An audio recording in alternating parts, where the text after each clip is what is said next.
The American dream is in peril, so long as its namesake is weighed down by this anchor of debt. Break its hold, and we begin to set our economy free.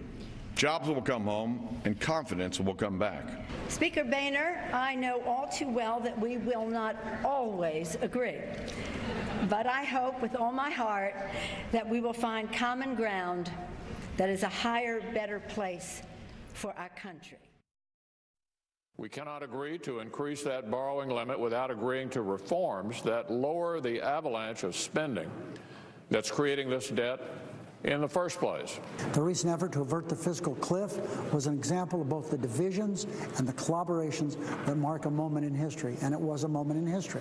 The marks that people see on my face, that has nothing to do with the fiscal cliff or the disagreements that Speaker Boehner and I had. It's from being very pale and living in the desert most of my life. Here's the problem. You know, maybe you can do it once or maybe you can do it twice. But when you start making deals where you have to get Democrats to pass the legislation, you're not in power anymore. When you start passing stuff that your members aren't in line with, all of a sudden your ability to lead is in jeopardy because, you know, somebody else is making the decision. The president's making a decision, or Pelosi's making a decision, or they're making a decision in the Senate. All tax bills and all spending bills under the Constitution start in the House. When you give up that responsibility, you really give up your ability to govern, and I think that's the problem. Charles. Look, Hastert's exactly right. It explains what happened to the Republicans in the battle we've just had. Once the caucus was split, once they went to Plan B, which was Boehner's attempt to get around negotiations with Obama to find one position that the caucus could all agree on, increase taxes only on people over $1 million. Once he was unable to get his own caucus to pass it, all power drained away from the House. It shifted over to the Senate where the deal was worked out. And by the time it returned to the House, the Republicans had no room to maneuver and no time. And they had no choice. I disagree somewhat with Tucker. When they took the vote on January the 1st to approve the fiscal cliff deal, it was already, technically, taxes had already been raised. So it was over. The fight was over. If they had done nothing, you would have had the taxes going up on everybody. You would have had the blame on Republicans. And I would actually commend Boehner and Paul Ryan, who in the end voted yes for a bad deal, but they had to do it, for some courage, knowing it was a deal that was really awful, but there was no alternative, and being in the leadership, taking a hit rather than letting somebody in the back benches have to do it.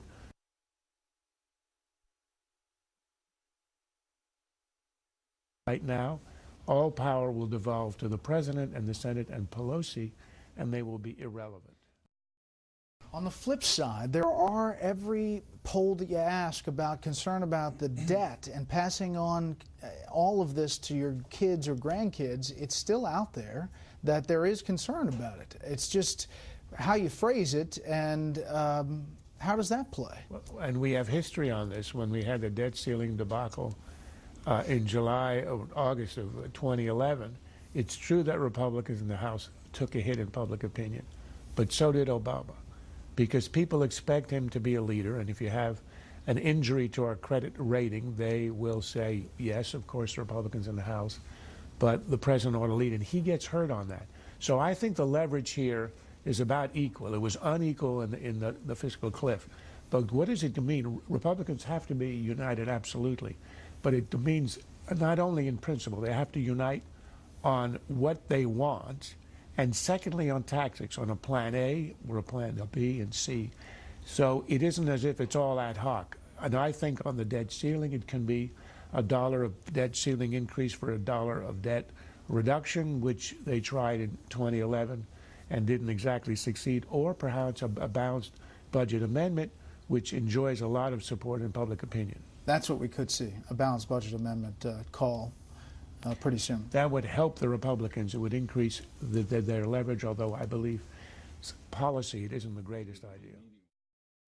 My client was arrested in Djibouti by Djiboutian authorities. He was held incommunicado for a while. He was interrogated by the Djibouti authorities. He was roughed up quite a bit.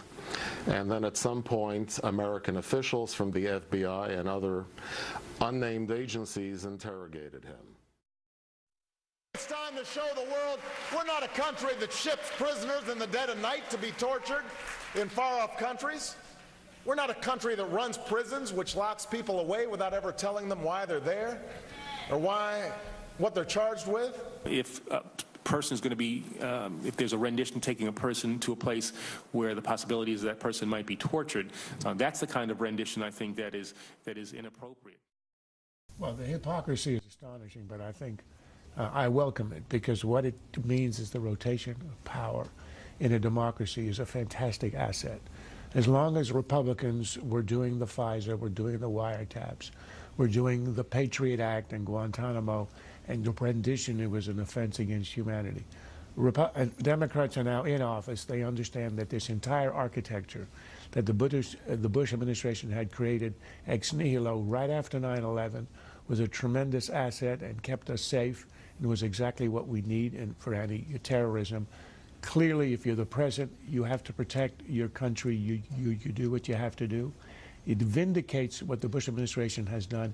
And now we have a national consensus on that, which I think is a terrific advance over where we were when Republicans were in power. It's the only reason to be grateful that Obama won in 2008.